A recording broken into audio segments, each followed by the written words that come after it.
All right, welcome back. We continue our conversation here this morning on the show with Tshepo Nzimande. We're talking about Sfiso Ncwane. I'm sure you've heard of his passing away yesterday, and we do know that Tshepo is actually the man who discovered Sfiso many years ago, about 15 years ago when he started in the music industry. This must be quite a sad moment for you because you actually the man behind this talent. Yes.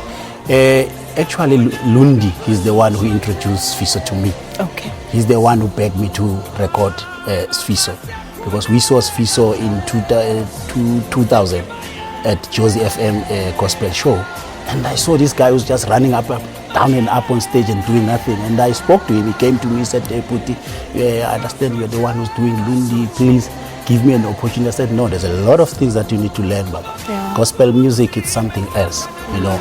And I think after a year, he came back, he spoke to Lundi, he said, "I spoke to your producer and these are the things he said. I think I fixed those things.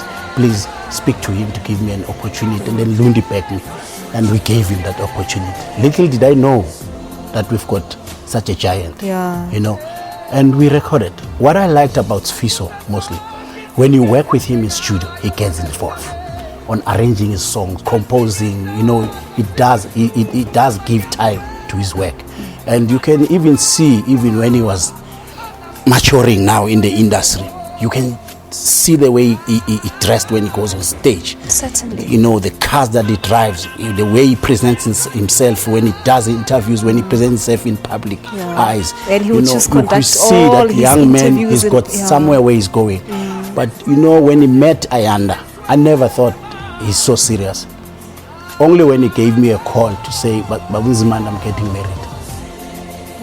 I said, "To who?" He said, "To Ayanda. Remember the girl we met?" I said, "Yeah, no, Ayanda, Sfiso. You've been going up and down. Are you serious?" It's a good thing. And he became a husband. Sure, and he held it with both hands because I think that was a gift from God, because Ayanda is Sfiso.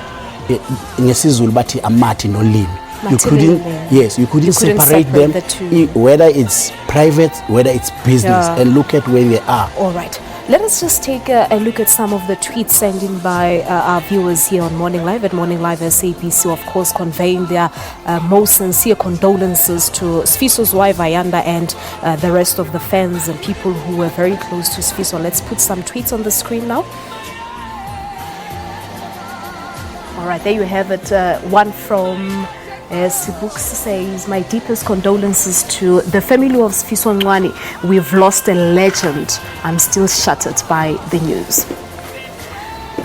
Elliot Malesela saying, "My condolences to the family. I'm deeply saddened by the loss of Sfiso Ncwane, and may my prayers ease the pain of this loss."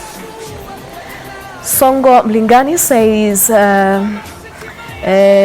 "Baleka Sesotho sejana se setle ha se jelle fela kulungile baba makithando yakho, may his soul rest in eternal peace." Philgan Gumeta saying, "Rest in peace Sfiso Ncwane, my condolences to the Ncwane family, and I hope you find comfort through kulungile baba." Bridget Mvuyana, "I wonder how Sfiso's wife is. I cried when I heard the news. Ayanda, may God cover you and your kids, Sisi. We love you." Tandi Mabele saying, "May your soul rest in peace, Kulungile Baba. You lived and you conquered." That's true. Tshepo, you went to see Ayanda last night. How is Ayanda doing in the kids? My sister must say, like I've just said, that it was like Amati no Limi. You know, you couldn't separate them.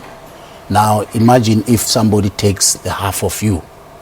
You know, God has taken the half of Ayanda. She's incomplete.